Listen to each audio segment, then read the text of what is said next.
11.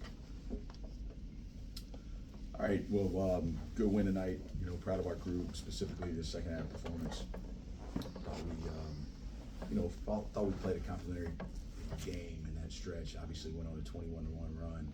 They tied at 46-all, and they had a shot on rim that fortunately missed out. And we came down, got a three, and then got a stop, and then an offense rebound, got another three, pushed it to 6, and then I think Garrett got another offense rebound, got JP, and hit another three and pushed it to 9, and ended up pushing it up to 20, and just played the right way in that stretch. I thought we were getting stops. I thought we finally started keeping the ball out of the paint, and then we limited second chance, and then we started getting second chance, and ended up obviously giving us a recipe to get a win tonight. But first half, it wasn't all bad, but we're up 5 at halftime, and we were minus 13 in second chance and points off of turnovers, and similar story as the other night on Saturday in Johnson City, just giving ourselves a deficit by not crashing the glass ourselves and really allowing other people to get offensive rebounds. And then, we just have some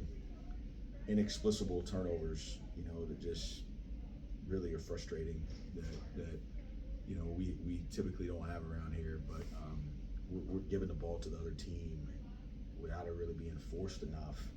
And then it's just putting teams in transition. And, the best way to score in transition is to create a turnover or to be given a turnover, right? And that's going to lead a broken floor. It's going to give you advantage. It's going to put layups on the board. And we gotta be committed to playing cleaner and taking care of this ball more. And I think, those two things, limiting our turnovers and then cleaning up the second chance points of the other team, but really more so us getting some. And I think it was 8-0 second chance points at halftime. And really for a team as long, as athletic as we are in some of our 3 to 4 to 5 spots, that's something we got to be better at. But hey, winning's hard. Second win in a row, and I guess we've won 8 out of 11, and obviously got a huge one coming in here on Saturday. So got to rest up tomorrow, and then have a really good 2 days of prep, and get ready for the next one. Coach, obviously, I think the story of the second half was obviously your improved effort on rebounds. And you go from being out rebounded at half to 51. You're outscored second chance points first half 8-0. You end up outscoring them 14-10. And I thought Ben Vanderwall was a huge part of that. Just can you speak to his effort in the second half? Yeah, I thought that was one of Ben's best games since he's been a player here, and I think both career highs, 15 points, 13 rebounds, career highs. And Ben just plays the game the right way. He's willing to do all of what people think are small things that are really, there's no small things in this game. Like you gotta understand how big things are that people think are small, and understand that a lot of times those are going to be your differentiators. And Ben's a willing cutter, right? He understands the criticality of cutting, but he also understands, like, hey, we can get points off of this. I can attract defense out of this. We can play behind this. But cutting is character. That's something we've always talked about around here, because most of the time cutting is sacrificial. You don't always know, hey, is this going to be something that I'm going to get? You're giving up an opportunity to run to the ball, and instead you're putting a threat on the rim and the paint. And a lot of times you're going to draw a second defender off of that cut, which is really going to loosen up the defense. And he's just a willing cutter, and then he goes to every single backboard, whether it be on the defensive or the offensive glass. And I think that's a lot of what he was doing tonight. You look at how did he create a lot of his production, and then all of a sudden he started driving the ball. That baseline drive was gorgeous that he got the and one on, got the dunk, got out in transition, and then the game honors toughness. He goes out there and snags that rebound, and then the ball finds him in the corner, and he bangs that three to put us up 6 right there. And just proud of him, and his fight. And I think coming into the season, I think he obviously went through some adversity with the appendix and being out, and, not shooting the ball as well as he wanted to, and he didn't let it defeat him. He's been in the gym every day, making 300 shots, every day, and he's just been persistent to keep getting better. And hey, tonight he was a defensive player of the game. He led us in scoring, so you could argue he was the offensive player of the game, and he had a huge impact on this game. And I'm I'm thankful for his contributions and the sacrificial things that he buys into to understand how important that is to winning. You look at Carter Witt and JP Begees, they combined for 15 of the 18 assists, and or plus 8 because they combined for 7 turnovers. For a while there, it was a little bit higher. There's some, maybe, as you mentioned, some careless turnovers later in the second half. But just talk about how tough it is to play when the other team's playing that fast, to be able to play controlled and to play in the flow of the game and be able to produce like they did tonight. Yeah, I thought JP and Carter did a great job of finding offense for others. Obviously 15 or 18 assists. I wish that we'd had a few more assists around them. You know, I hate putting that much load on 2 guys. You know, I think when we're at our best, you know, we're getting 2 or 3 more assists in a game like tonight. And we got other guys getting them, you know. But I thought they did a pretty good job, you know, of especially in transition, coming off the ball screen, knowing that they were going to drop low and looking for the advantage. And, you know, I'd love to see, you know, 7 turnovers at the point guard spot. I'd love to see that drop a little bit. You know, I think, you know, we just got to continue to clean up some things there. But they're doing a great job of attacking, doing a great job of being aggressive in transition, doing a great job of attacking the ball screen. And we need them both playing downhill, right? Downhill, aggressive, looking to make plays, and then staying on 2 feet and making the for sure play. And, you know, that's going to be really huge down the stretch. JP, I thought, you know, we needed him to be aggressive from 3 tonight. You know, we need to be aggressive from 3 every night. But with them playing that big back like that, you know, I told him, like shoot it, like get the ball in there, you know, and some of that's going to be off the dribble a little bit. But he's good at making those threes off the dribble. And, you know, I thought he did a good job. You know, he hit those back-to-back threes and, you know, hit that 3 in the first half. And, you know, I thought he played a good game. It just seemed like in the first half, you know, you have a pretty good defensive set, but shot, like you get the rebound. And you could tell how infuriating it is to almost that you play pretty good defense, but then let them get the rebound and it just kind of negates it. And then you switch out, but it seemed like as the game goes along, you know, Ben makes an impact. You bring Garrett back in, and he kind of improves. You bring Cooper in for even, you know, you brought him in early based on what he did for Saturday probably, but then he played like 15 minutes tonight. But he gets a couple of offensive boards as well. So you know, these guys just kind of they when they get their chance and things are, you know, I thought they were a part of that comeback and taking control the way they played. Yeah, I mean, I thought they were more aggressive on the backboards than us in the first half. It wasn't even close. I mean, they hit 2 threes in the first half of offensive rebounds off of really, really good first shot defense, and then we just don't box. And, you know, it's frustrating because we've been talking about it, we've been emphasizing it, we've been drilling it, we've been coaching it, and it's just, again, it's a choice, you know, and we told them, hey, this is what they're going to do. Like, they're going to try to fly the ball up and down the court, and they're going to play one of the fastest tempos in the league. And when they throw the ball up, like, they're going to go try to get it. And you have to understand, like, what this is going to look like. And, you know, that's why I took that time out there, because it was just, I mean, it was just no focus and understanding. Like, shot goes up, I got to get a body on somebody. And, you know, we ended up, numbers-wise, I mean, Ben's 23% on the defensive glass, Garrett's 23% on the defensive glass. We're 76% as a team on the defensive glass, which, you know, is pretty good, you know, overall. But I think we made a huge jump there in the second half. It'd be interesting to see some of the first half stats on that. But, you know, good to see Garrett's number that high. And, you know, we got to get a few more, you know, a little bit more involved in that. But rebounding, you know, when you look at when we've played our best this year, it's our defense, right? Like, even tonight, like, we're 0.84 or 0.87 on defense. Our offense has kind of been the same, you know, like wins and losses. It's, you know, like tonight about 1.07, you know, just, but there's like a 0.20 PPP difference in our wins versus our losses on the defensive end. And sometimes, for whatever reason, this team gets so fixated on how we play offensively, and defense is the answer for this team. Like, when we defend, we're really, really good. And part of defending is, right, the connected part of defending is you got to keep them out of transition, right? You got to take great shots, don't turn the ball over, make them play against a set D. but you got limited on one shot. And, you know, that's when we're at our best. You know, when you look at the numbers of us winning games, the defensive rebounding percentage is much higher. And, you know, we've got to understand that. We've got to understand how critical that is. And we can't have drop in focus in that area.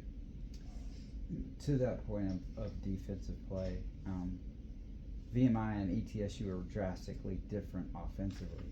So how difficult is it to transition playing a team at ETSU that likes to slow it down and play in half court, and then you get a team like tonight, you have to be disciplined in your transition defense? Is that something that you really coach, or is that just an effort thing, or is that what goes into that? Yeah, I mean, that's the league we're in. I mean, it's been like that the whole time I've been the head coach. Like you see different identities, and you see guys trying to play fast, see guys trying to play slow, and you know, you just got to work on it. Like Monday, we spent a lot of time, you know, working on transition defense, and knowing how much that we were gonna have to do it tonight, and on Sunday. I mean, the fastest 2 tempo teams in the league, so you better get back. And you know, tonight, it looks like, you know, we were in transition a good bit of the night. I don't know how efficient we were. You know, 49% of the night we're in transition. But they were in transition 41% of the night, which is a little higher than we wanted it. You know, as fast as they play, it's hard. We were hoping to keep them 38% or less. And so they got in transition a little bit more than we would like. But I thought for the most part, we did a decent job there. It just, you know, when you're playing a team that's going to make that concerted effort to get the ball out, you better get back. Coach, I don't want to keep harping on defense, but you mentioned the other night just the way ETSU plays. I've been trying. You can keep harping on it. You try to help me here. The way ETSU plays, it's going to be hard to kind of get turnovers. Obviously, VMI plays very different, but it was a situation the night where, well, if we're not getting turnovers, we better get rebounds. Was it kind of like one or the other? Or Yeah, do you I mean, anticipate those deflections coming back up as you move along? Yeah, I mean, Scott, as you're trying to improve and trying to get the best, you have to ask yourself, like, what are things that we got to do better, and then what are we doing that's potentially lending to a negative? And you can say in coaching, you say we got to do this better, or at some point you got to say, hey, we don't have much runway left. We're not doing this as well as we need to. We're trying to do it better. We're just not. Okay, so therefore, if we're not going to get the deflections and we're not going to create the turnovers, well, we can't have the rim exposed, right? You can't do both. The number one defensive indicator statistically in good defense is still going to be field goal percentage. The number 2 indicator is going to be turnover percentage. That's why we've been top 3 in the league defense every year we've been here, is because for the most part, we've created turnovers through our deflections, and we've done a decent job at field goal percentage defense. This team, we haven't done a good job. I haven't done a good enough job getting them to play with their hands out, getting them to be active with their hands, creating these deflections, which then in turn would get us out in transition. We just continue to put low deflection numbers on the board, and so there's only so long you can say, hey, we got to get better deflections while we're just giving up layups, you know, and while the rim's being exposed. So what we've had to do is we've had to shift, you know, to more of a defense that protects the rim a little bit more, right? And tries to keep the ball more in front and keep the ball gapped and keep the rim protected and not getting as many aggressive situations. But tonight, to our team's credit, you know, we actually, that was the adjustment when the game was tied, was to get more aggressive in our ball screen coverage, which was good to see, because I thought it was actually one of the big turning points of the game when we started hedging the ball screen. It just kind of stymied their guards a little bit to where they weren't getting downhill and in the paint. And, you know, it's something we've been working on, but at the same time, like, the number one emphasis has to be we got to limit exposure to this rim. And it's why we've been playing Cooper more. You know, it's why we've tried to play with a little bit more size here. And, you know, again, you know, been pretty repetitive in saying this, the biggest difference between us winning and losing has been our defense. And, you know, we can talk about what we think this team can be, and we can talk about what we want to do, and we can talk about Asheville, and we can talk about getting ready for Asheville. We better start guarding better, and that's just the reality of it. And we have to be willing to put in the effort to generate the amount of stops, the deflections, and the turnovers to be able to impose will on that end, to now be able to get out and run and do what we do best. And you know, that's always been the recipe here. And you know, it's always been, hey, that comes second. Like, we got to be great teammates. We got to make other people better, right? We got to understand connection. But second, we got to be willing to fly around with D. And then third, we got to move and value the ball. And I think it's something that we've shown that we can do. But at this point in the season, like, we got to prove consistent down there. When Cooper is in the game, is there a noticeable trend to where you can notice there's more deflections or more hesitancy from the opposing team offensively? It's more just rim protection.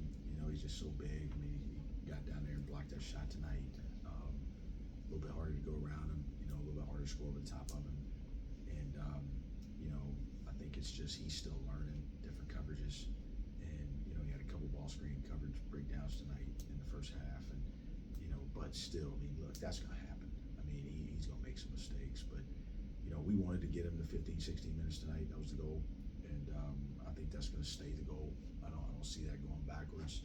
I think we've got to be committed, to getting him this experience, and he's going to be a star. I mean, he's going to be a star, and right now, are we in red, are we in gold, are we in blue? Like it kind of, it's a lot, when he's having to sort through a lot of this stuff, and the only way you get better at that stuff is to play. Like you got to get the minutes, you got to get the experience. And I was telling somebody earlier, Slaw's freshman year, we had some DNPs and didn't play some games and didn't play many minutes some games, and people would say, hey, you wish you'd redshirted him. But we beat Chattanooga here, we beat Greensboro here his freshman year, and he was a huge defensive impact in both of those games. And so when you get to the end of the year, you're like, hey, if it helps you win one game, it's worth it, right? Well, with Cooper, like at Citadel, at ETSU, like we don't win those games without him. And so now you're just like, hey, yeah, we needed him. We have to play him. Like he's a part of this. Like he's a critical part of us winning games. And we just got to keep getting him reps, right? We got to keep getting him confident. I love the fact that he stepped up and knocked those 2 free throws down. I love the fact he got behind on the roll again tonight. He got that dunk. And the more we can get him out there, the more he's going to continue to show improvement. Coach, obviously tonight you won with one of your leading scorers, and I just wondered if there's a timetable for when Alex Williams might be able to play. Day to day, just situation he and I are working through, and it's not gonna make a ton of comments on it, but I love Alex, and he made a mistake and he's owned it, and our plan is to move forward and him be a big part of this. And I think he's shown a lot of growth in his time here, and I trust that he's going to continue to grow in his time here. And I thought he had a. I'm sure he missed being out there at night, and I look forward to hopefully getting him back out there sooner rather than later.